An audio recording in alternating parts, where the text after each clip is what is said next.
Hi, I'm Dr. Thomas Armstrong. This is part 12 of my 12-part video series on the myth of the ADHD child. This video is entitled, Does ADHD Even Exist? I believe after 50 years of studying this issue that the hypothesis that there is a specific medical disorder called ADHD causing the symptoms of hyperactivity, distractability, and impulsivity is wrong, and that there are many other situations and conditions that can account for these symptoms. In this video, I describe some of those perspectives, and in particular, I'm going to be looking at the somewhat heretical question of whether ADHD even exists in the first place. I'd like to look at this question in terms of several propositions. First, does ADHD exist as a set of symptoms? Clearly, the symptoms are real. I worked with these kids for several years in the United States and Canada in special education programs, and I encountered these behaviors: hyperactivity, impulsivity, distractability, forgetfulness, and other symptoms firsthand. As one ADHD expert, Edward Hallowell, puts it, the evidence is as plain as the nose on your face. So yes, as a set of symptoms, ADHD does exist. This is important to point out because sometimes people think that because I wrote a book called The Myth of the ADHD Child, that I believe that there are only focused, relaxed, obedient, organized, reflective children out there. I'd have to be a real bozo to believe that. Second, does ADHD exist as a de facto disorder? De facto means, quote, in fact or in effect, whether by right or not. And I think here you'd have to say yes as well. Here's a shot of the Diagnostic and Statistical Manual, the Bible of Psychiatry, among American psychiatrists, comparing the DSM-4 with the DSM-5.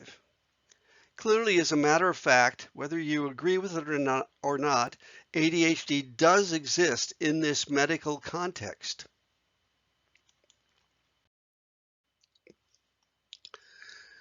So now how about the question, does ADHD exist as an ultimate truth?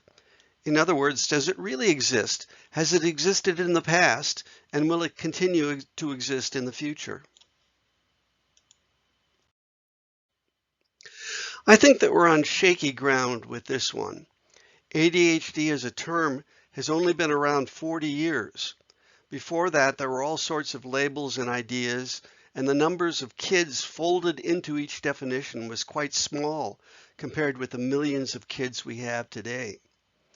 Even now, the World Health Organization has its own version of the DSM called the ICD, which doesn't even use the term ADHD and has different criteria for diagnosis.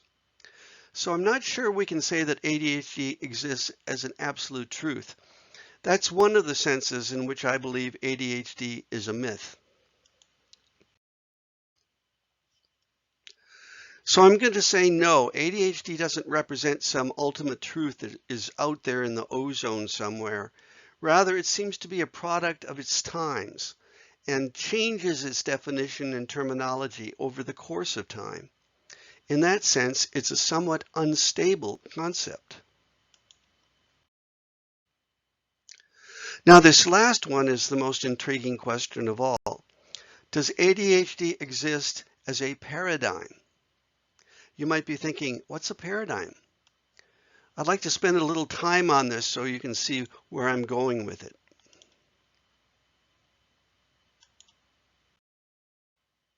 To help explain the idea of a paradigm, I'm going to turn to the ideas of Thomas S. Kuhn, a philosopher of science who took the word paradigm and pretty much put it on the map, both in his own discipline, the history of science, and in many other disciplines as well. Disciplines as diverse as business, education, physics, and mental health. A paradigm, by definition, is a, quote, framework containing the basic assumptions, ways of thinking, and methodology that are commonly accepted by members of a scientific community. It's the whole worldview that a group of thinkers has about a topic. It might be about the law of gravity, the theory of macroeconomics, or the existence of ADHD.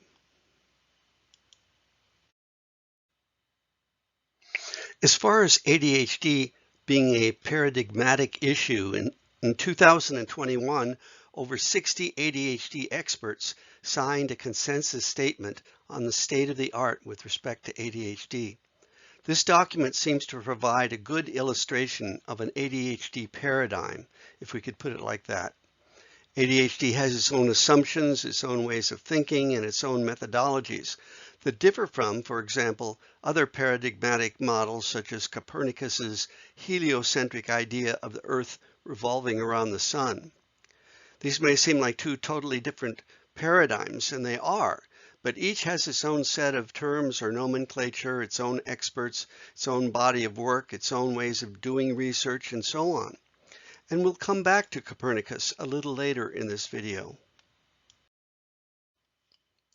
Thomas Kuhn's most important contribution to culture is probably his view of how scientific revolutions occur. For most people, a scientific revolution, like the discovery of Newton's law of gravity, occurs when scientists come up with a brand new truth that matches the way the world really works. This is the sense I had in mind when I asked the question, does ADHD exist as an actual truth? But Kuhn, as a philosopher of the history of science, did not believe that science follows a pathway that gradually leads over time to greater and greater approximations to the truth. In this respect, he was quite a radical thinker for his time, because as I said, most people think of science in that way. According to Kuhn, science operates in terms of a sequence of paradigms. Scientists work within the auspices of one particular paradigm. They share common methods of research, ask the same kind of questions, work on the same kinds of experiments, and so forth. And this process of working inside a paradigm, Kuhn calls normal science.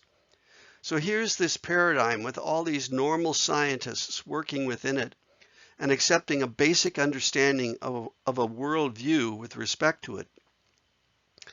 But as you see, not everyone goes along with the existing paradigm. Some scientists come up with data that doesn't square with the existing data in the paradigm. They find anomalies that don't fit in. And the usual reaction of the normal scientists are to deny, defy, ignore, isolate, and other ways discredit these so-called heretics so that the normal scientists can just keep working on the paradigm just the way it is.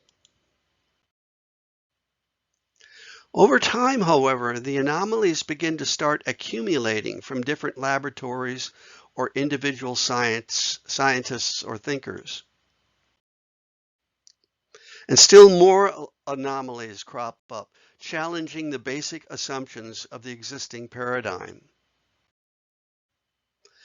And eventually, there are so many shards of data or points of view or ideas that conflict with the assumptions of the existing paradigm that something remarkably unexpected happens. A scientific revolution occurs, and the existing paradigm is destabilized, and there's a brief period of much consternation, confusion, and instability. But fairly quickly, as the dust begins to settle, something new and stable arises from the horizon. A new paradigm is born, with a new set of assumptions, a new set of beliefs, a new set of terminologies, a new collection of tests and assessments, and other tools and theories that support the new paradigm. New groups of scientists take on the role of servicing the new paradigm through their normal science, and many of these are in fact the old scientists who've converted their beliefs during or after the revolution, either because they wanted to save their careers or because they genuinely began to see and think in a new way.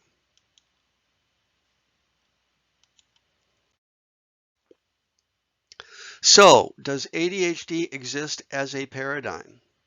I'd have to say yes to that one, but with a proviso. ADHD seems to be the reigning paradigm at the current period of history that we're at for explaining why some kids are hyperactive, distractible, and/or impulsive. But its existence can only be predicted to be temporary because according to Kuhn's model, other paradigms are bound to come along to supplant it. Right now, the ADHD paradigm is quite strong, but as you probably notice in the graphic, there are those who have detected anomalies in it, including yours truly. In 1995, I wrote a book, The Myth of the ADD Child, and in 2017, I substantially updated and revised it with the new title of The Myth of the ADHD Child. In the book, I pointed out many anomalies with respect to the ADHD paradigm, several of which I've covered in this 12-part video series. For example, in video number 2, I noted research suggesting that the brains of kids diagnosed with ADHD develop normally, but 2 or 3 years later than the neurotypical kids. This helps explain why these kids show symptoms of hyperactivity, distractability, and impulsivity. They're acting like younger kids, and they're doing it at a time in our culture where we're expecting more mature behavior at earlier and earlier ages. Kindergartners, for example, who are doing worksheets instead of playing at dress up and playing with blocks. This makes these kids with delayed brains caught between a rock and a hard place, exacerbating the symptoms.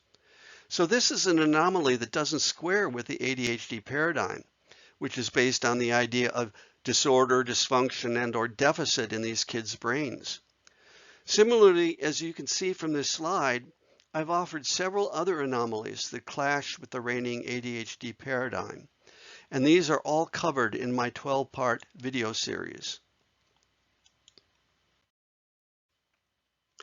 I should note, however, that I'm not the only one heretic in the field pointing out the anomalies to the ADHD paradigm. There are many of us out there, but I want to point out one person in particular who has critiqued the ADHD paradigm in a way that's amazingly totally different from the way I did it. He thus has not echoed my own criticisms, but has added new ideas to the mix.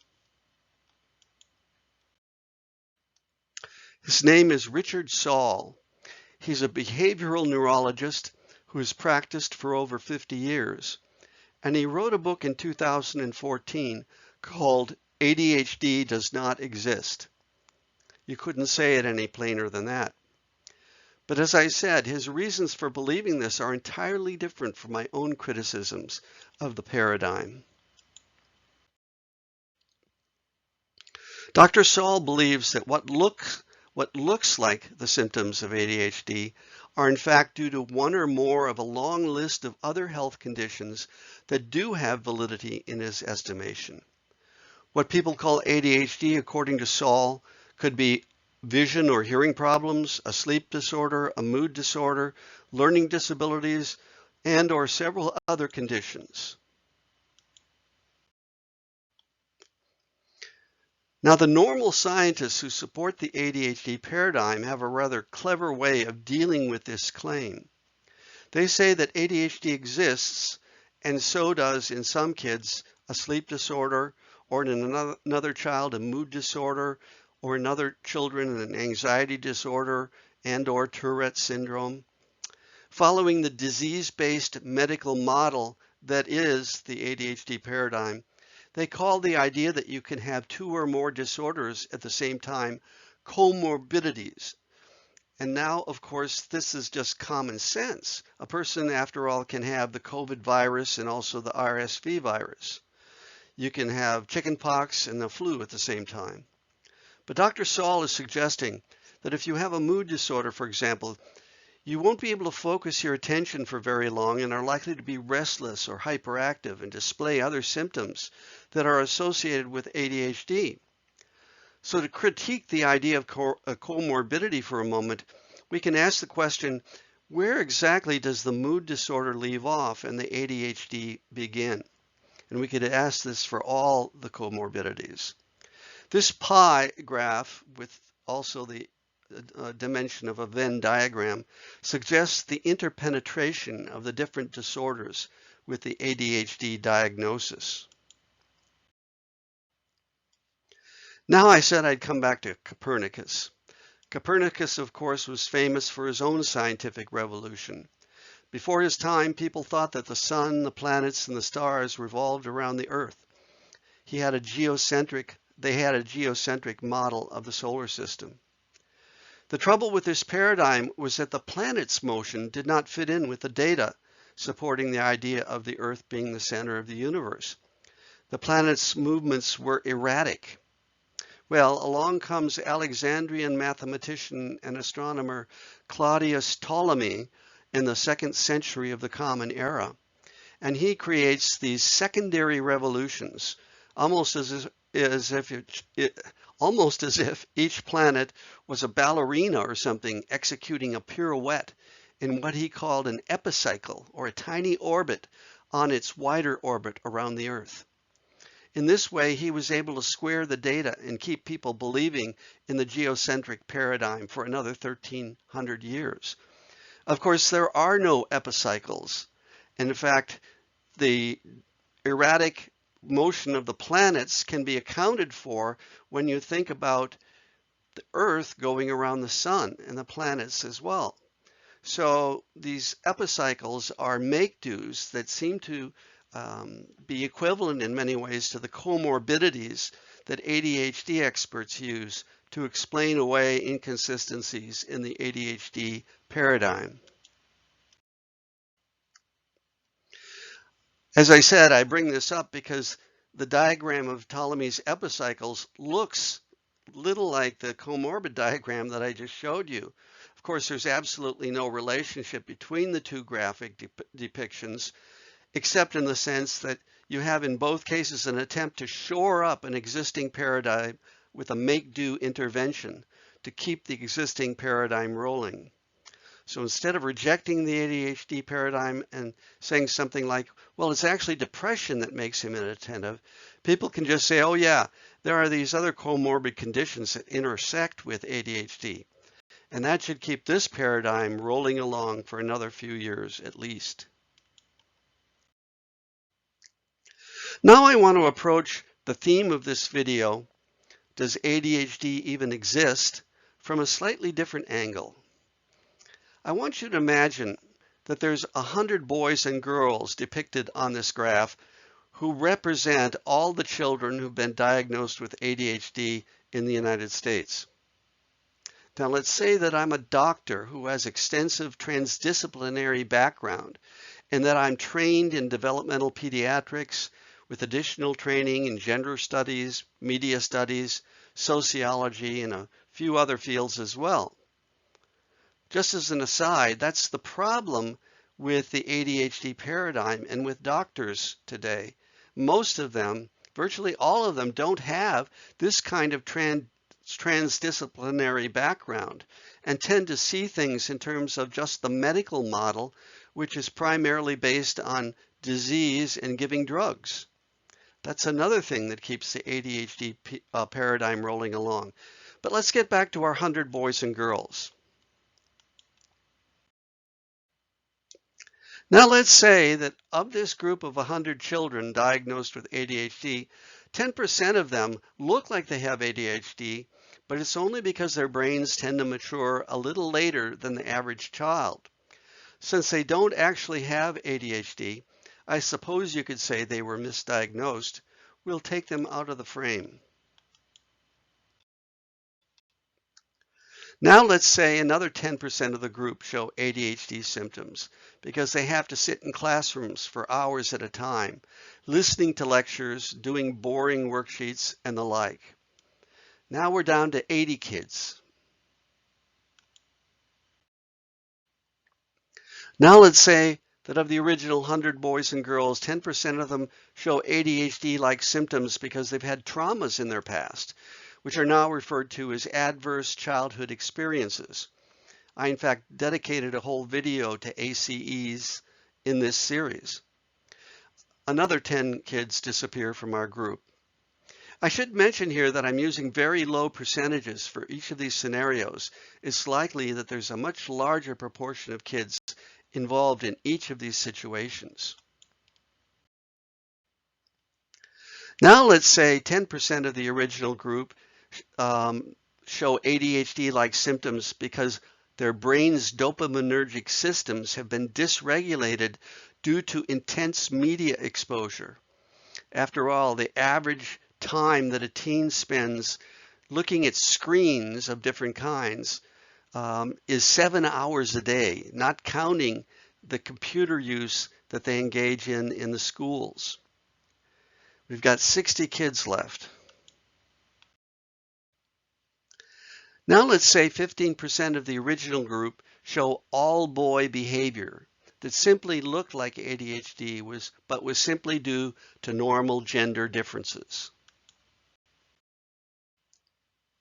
Another 10% of kids show ADHD-like behaviors and wouldn't qualify if only they had a better diet, say a Mediterranean diet, played more often, got out in nature more often, and got plenty of sunshine, with sunblocker, of course.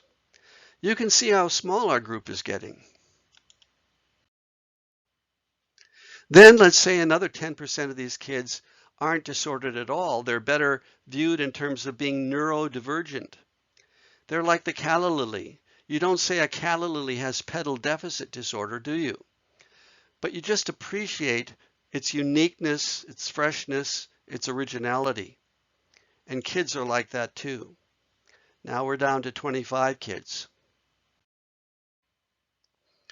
Then let's say another 10% of kids show symptoms of hyperactivity, distractability, and impulsivity because they're highly creative. And these symptoms are characteristic of highly creative individuals.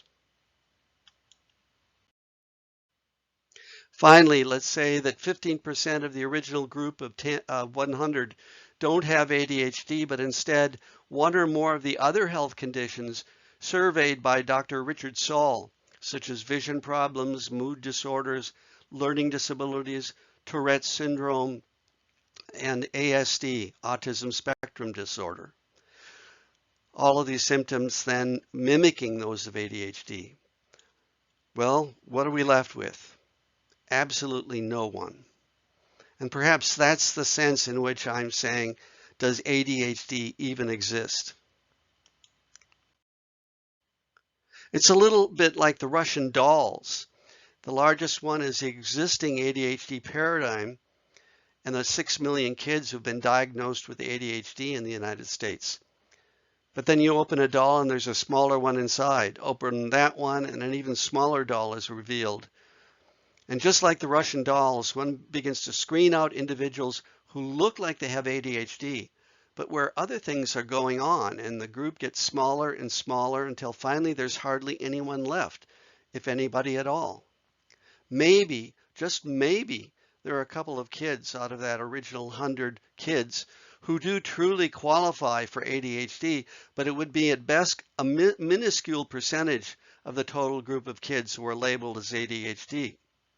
Again, that's why I asked the question, does ADHD even exist? I'll leave you with that question to think about.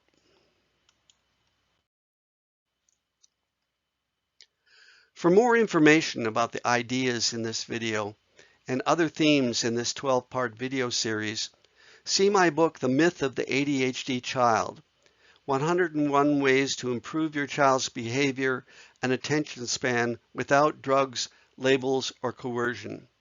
It's available through online stores like Amazon, national chains like Barnes & Noble, and independent bookstores worldwide. It's also available as an audio recording on Audible. Also, you can get my book for teachers, ADD, ADHD Alternatives in the Classroom, which covers some of the same ground.